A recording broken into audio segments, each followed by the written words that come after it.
आपले कष्ट जर प्रामाणिक असेल तर देव फळ नक्की देतो. काय झालं ते पुढं सांगतेस. नमस्कार मंडळी, मी कविता स्वागत करते आजच्या मिनी ब्लॉगमध्ये. तर संध्याकाळची वेळ झाली होती. छान असं टी व्हीवरती हरिपाठ लावून दिला. म्हटलं चला पूजा वगैरे करून घेऊ. संध्याकाळचे 6 वाजले होते.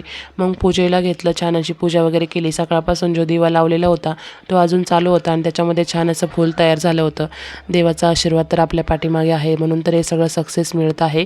तर फायनली माझं यूट्यूब चॅनल मॉनिटाईज झालेलं आहे आणि मला खूप छान आनंद वाटत आहे. कष्ट प्रामाणिक केले तर फळ नक्की देतो.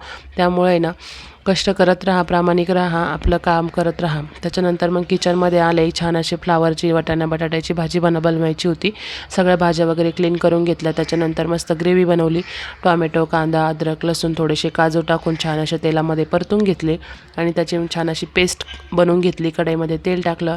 पेस्ट टाकल्यानंतर छान ते तेल सुटेपर्यंत परतून घेतलं. त्याच्यानंतर घरातले जेवढे मसाले होते तेवढे टाकून घेतले आणि अशी छान अशी भाजी मी फ्लावर वाटाणे बटाट्याची बनवलेली आहे.